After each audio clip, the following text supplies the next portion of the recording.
Film forest of death हाल ही में release हुई है। इस फिल्म में एक शक्ल बदलने वाली मखलूक जो जिंदगी और मौत के दरमियान आपको इतना उलझा देगी कि आपको समझ में नहीं आएगा कि आप जिंदा हैं या मर चुके हैं।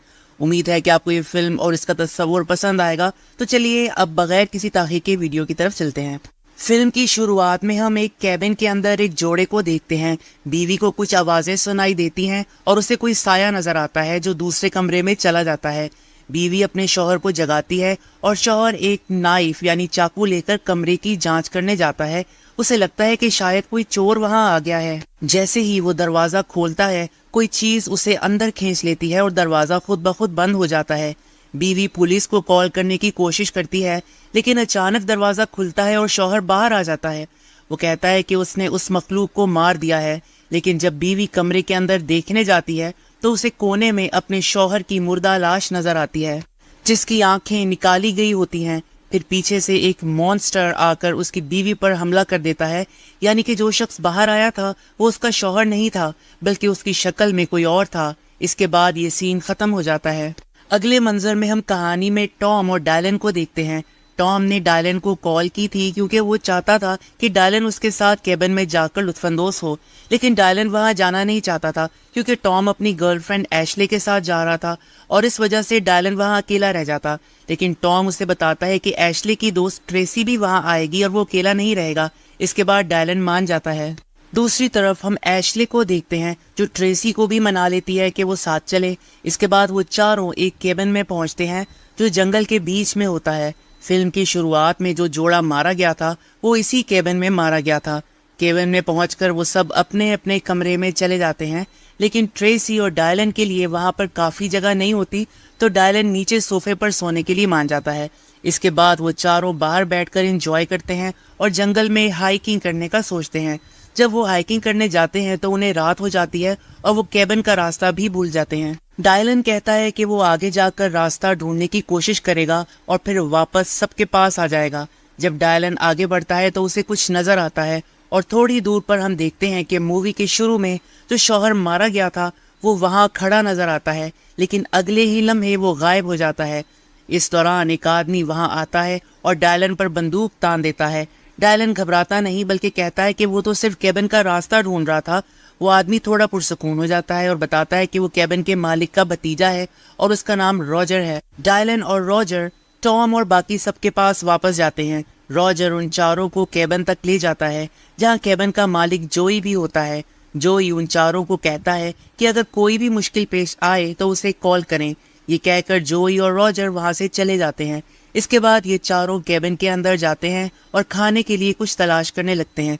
उन्हें वहां एक मशरूम सूप का पैकेट मिलता है और वो चारों बाहर कैंपिंग करने का फैसला करते हैं। टॉम और डायलन जंगल से लकड़ियां इकट्ठा करते हैं और उन्हें वापस लाकर आग जलाने की कोशिश करते हैं, लेकिन आग नहीं जलती। टॉम आग जलाने के लिए कुछ ऐसी चीज ढूंढने लगता है जिससे आग आसानी से जल सके। इस दौरान एशले और ट्रेसी डायलन को देख रही होती हैं और ट्रेसी बताती है कि उसे डायलन पसंद है। उसी वक्त डायलन को ईंधन के कैन नजर आते हैं। वो उनसे आग जलाने की कोशिश करता है। उसी लम्हे जंगल की तरफ से टॉम बार बार डायलन को आवाज दे रहा होता है और डायलन आग जला लेता है, लेकिन जब वो पीछे देखता है तो टॉम वहां मौजूद नहीं होता क्योंकि टॉम तो केबिन के अंदर था। जो आवाज जंगल की तरफ से आ रही थी वो टॉम की नहीं थी। डायलन इस बात पर ज्यादा ध्यान नहीं देता और वो चारों दोबारा एंजॉय करने लगते हैं। थोड़ी देर बाद टॉम केबिन में ड्रिंक करने के लिए जाता है जहां उसे रॉजर मिलता है जो उसके लिए शराब लेकर आया था। टॉम रॉजर को लेकर बाहर बाकी सबके पास जाता है। रॉजर सबसे माफी मांगता है और कहता है कि वो वहां से चला जाएगा क्योंकि जोई जो कि केबिन का मालिक है नहीं चाहता कि वो जंगल के पास रहे। ट्रेसी रॉजर से पूछती है कि जंगल में क्या है जो इतना खतरनाक है। रॉजर जवाब देता है कि मकामी लोगों का मानना है कि इस जंगल में कोई शैतानी ताकत है जो रात होते ही लोगों को मार डालती है। कुछ लोग कहते हैं कि वो शैतान है, कुछ कहते हैं कि वो वेंडिगो है, लेकिन रॉजर को पता है कि वो क्या है। वो दरअसल एक शेप शिफ्टर है, यानी शक्ल बदलने वाला। वो लोगों का भरोसा जीतकर उन्हें अपने जाल में फंसाकर बाद में उन्हें मार देता है। रॉजर बताता है कि उसकी एक बीवी थी और एक दिन जब वो जंगल में गया तो रात हो गई थी। उसने जंगल में अपनी बीवी को देखा, लेकिन उसकी बीवी तो 6 साल पहले ही मर चुकी थी। बाकी सब लोग रॉजर से पूछते हैं कि अगर वो शेप शिफ्टर लोगों को मार देता है तो वो कैसे जिंदा बच गया। रॉजर जवाब देता है कि आग की वजह से। सबको रॉजर की बातें फजूल लगती हैं, लेकिन दरअसल वो बातें बिल्कुल भी फजूल नहीं थी, क्योंकि फिल्म के आगाज में हमने देखा था कि ये सब कुछ हकीकत में हो रहा था। बाद में रॉजर वहां से चला जाता है और बाकी सब भी कैबिन के अंदर सोने चले जाते हैं। रात को जब डायलन सोफे पर लेटा होता है तो उसे नींद नहीं आती। वो स्मोकिंग करने लगता है और उसे जंगल की तरफ से आवाजें सुनाई देती हैं। डायलन पे ट्रेसी के पास जाता है, लेकिन देखता है कि वो दरअसल ट्रेसी नहीं बल्कि वही शेप शिफ्टर है जो उस पर हमला कर देता है। ये बस एक बुरा ख्वाब था और तभी डायलन जाग जाता है। सुबह होते ही वो चारों दोबारा बाहर जाकर एंजॉय करने लगते हैं। डायलन अपने कैमरे से कुछ तस्वीर भी लेता है। जब वो सब वापस कैबिन आते हैं तो डायलन अपनी ली गई तस्वीर को चेक करता है। इन तस्वीरों में ट्रेसी एक आदमी को नोटिस करती है। ये वही आदमी था जो फिल्म के आगाज में नजर आया था और हर तस्वीर में वो आदमी और रॉजर उनका पीछा करते दिखाई दे रहे थे। अगरचे ये सब उन्हें थोड़ा अजीब लगता है, लेकिन वो इस पर ज्यादा ध्यान नहीं देते और फैसला करते हैं कि अगर दोबारा ऐसा कुछ हुआ तो वो पुलिस को कॉल कर देंगे, और वो अगली सुबह वहां से जाने का भी फैसला कर लेते हैं। इसके बाद वो सब दोबारा एंजॉय करने लगते हैं और कार्ड्स खेलने लगते हैं। इसी दौरान एशली को खिड़की के बाहर रॉजर नजर आता है और अगले ही पल वो गायब हो जाता है। टॉम डायलन को लेकर जंगल में रॉजर को ढूंढने निकल पड़ता है। डायलन और टॉम रॉजर को ढूंढने के लिए अलग अलग हो जाते हैं। टॉम को ऐसा महसूस होता है कि कोई उसे छुप कर देख रहा है। इसी दौरान डायलन और टॉम दोबारा इकट्ठे हो जाते हैं और कैबिन की तरफ वापस जाने लगते हैं, लेकिन वापस जाने से पहले वो रॉजर को गालियां देते हैं और उसे धमकाते हैं कि वो उनका पीछा ना करें। जब वो कैबिन में वापस पहुंचते हैं तो एशले जोई को कॉल करके बताती है कि रॉजर उन्हें तंग कर रहा है और सुबह से उनका पीछा कर रहा है। लेकिन जोई कहता है कि ये मुमकिन नहीं, क्योंकि रॉजर तो सुबह से उसके साथ था और वो इतना नशे में था कि चल भी नहीं सकता था। इसका मतलब था कि जो शख्स उनका पीछा कर रहा था वो रॉजर नहीं बल्कि कोई शेप शिफ्टर था। जोई एशली को रॉजर से बात करवाता है और ये सुनकर एशली खौफजदा हो जाती है और कॉल काट देती है। इसके बाद वो लोग एक पल भी रुकने को तैयार नहीं होते और सुबह होते ही वहां से निकलने का फैसला करते हैं। एशली और टॉम अपने कमरे में चले जाते हैं, जबकि डायलन और ट्रेसी बैठकर बातें करने लगते हैं। इसी दौरान घर के बाहर रॉजर के रूप में शेप शिफ्टर आता है और टॉम को बाहर बुलाता है। टॉम उसके पीछे जंगल में चला जाता है और एशले भी टॉम के पीछे जाती है। फिर डायलन और ट्रेसी भी उसके पीछे चले जाते हैं। तभी टॉम डायलन और ट्रेसी के पास वापस आता है और एशली के बारे में पूछता है। कुछ देर बाद एशली दरख्त के पीछे से निकलकर टॉम की तरफ आती है, लेकिन ये एशले नहीं बल्कि वही शेप शिफ्टर था। इसके बाद वो सब कैबिन में वापस आ जाते हैं और ट्रेसी को एशले पर शक हो जाता है।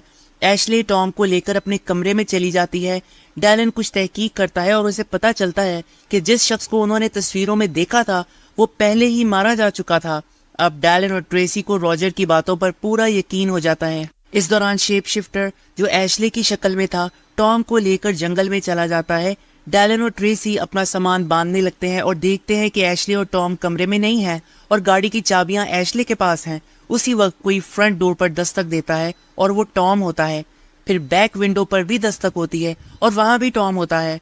वो डायलन से दरवाजा खोलने को कहता है। डायलन विंडो के पास जाकर अपना लाइटर जलाता है और टॉम के चेहरे पर रोशनी डालता है। वो देखता है कि वो शेप शिफ्टर है जिसने आग देखकर अपना असली रूप दिखा दिया था। डायलन जल्दी से फ्रंट डोर खोलता है और रस्सी टॉम को अंदर ले आता है, जो कि जख्मी होता है। लेकिन मदद आने में 1 घंटा लगने वाला था, इसलिए डायलन ने जोई को कॉल किया। जोई जल्दी से अपनी गाड़ी में बैठकर उनके पास पहुंचने के लिए रवाना हो गया। इस दौरान शेप शिफ्टर विंडो के पास एशली का रूप धार कर आ गया और डायलन से कहा कि अगर वो टॉम को इसके हवाले कर दे तो वो ट्रेसी और डायलन को छोड़ देगा। ये कहकर शेप शिफ्टर वहां से चला गया। अब ट्रेसी और डायलन बात कर रहे थे कि अचानक शेप शिफ्टर अंदर आ गया। टॉम ने उन दोनों से कहा कि वो यहाँ से निकल जाएं और खुद शेप शिफ्टर को रोकने की कोशिश करने लगा। एक लम्हे के लिए ऐसा लगा जैसे ये वाकई एशले हो, लेकिन दरअसल वो शेप शिफ्टर ही था। डायलन ने एक चाकू से शेप शिफ्टर को रोकने की कोशिश की, लेकिन शेप शिफ्टर ने वही चाकू डायलन के पेट में घोंप दिया।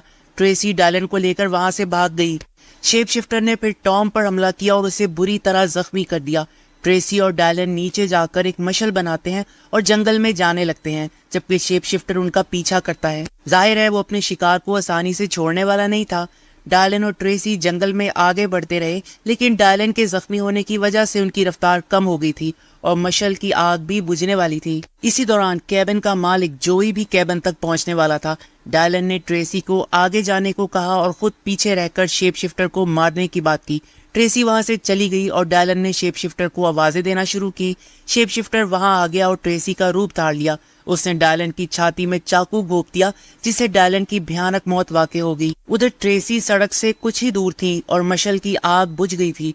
जोई को सड़क पर ट्रेसी मिली और वो उसे अपने साथ जंगल में ले गई। ट्रेसी ने जोई को एक दरख्त के पीछे देखने को कहा। जब जोई ने दरख्त के पीछे देखा तो वहां असली ट्रेसी की लाश पड़ी हुई थी और उसी वक्त शेप शिफ्टर पीछे से जोई पर हमला कर देता है। हमें पहले ही मालूम हो चुका था कि वो असल ट्रेसी नहीं बल्कि शेप शिफ्टर था, क्योंकि जब ट्रेसी जोई को मिली थी उसके हाथों पर खून लगा हुआ था। यानी यहाँ सिर्फ रॉजर बचा था जो कि नशे में था, बाकी सब लोग मारे जा चुके थे। कैबिन में आए सब दोस्त जिन्होंने इब्तदा में सफर शुरू किया था सभी मारे गए। उस जंगल का पूरा इलाका शेप शिफ्टर के कब्जे में था और जोई की मौत के साथ ही ये कहानी खत्म हो जाती है। दरअसल ये शेप शिफ्टर लोगों को रात के वक्त और सिर्फ जंगल में ही मार सकता था। वो अपने रूप बदलने की ताकत से लोगों को धोखा देता और फिर उन्हें कत्ल कर देता। इस बात का इम्कान है कि आगे भी कई लोग मारे जाएंगे, क्योंकि जोई यहाँ लोगों को कैबिन किराए पर देता था। पहले भी यहाँ कई हादसे हो चुके थे और कई लोग मारे गए थे। शुरू में जो कपल आया था उन्हें भी जोई ने ही कैबिन किराए पर दिया था, लेकिन उसने कभी किसी को नहीं बताया कि यहाँ लोग मरते हैं। उसने रॉजर को भी मना किया था, लेकिन शराब के नशे में रॉजर ने सबको शेप शिफ्टर के बारे में बता दिया था। जोई हमेशा लोगों को ये कहता था कि यहाँ सिर्फ हादसात होते हैं ताकि लोग इस कैबिन में आने से ना डरें, लेकिन आखिरकार जोई को अपने किए की सजा मिल गई। वो चाहता तो इस कैबिन को बंद कर सकता था और यहाँ कोई ना आता, लेकिन पैसे के लालच में उसने लोगों को यहाँ आने दिया।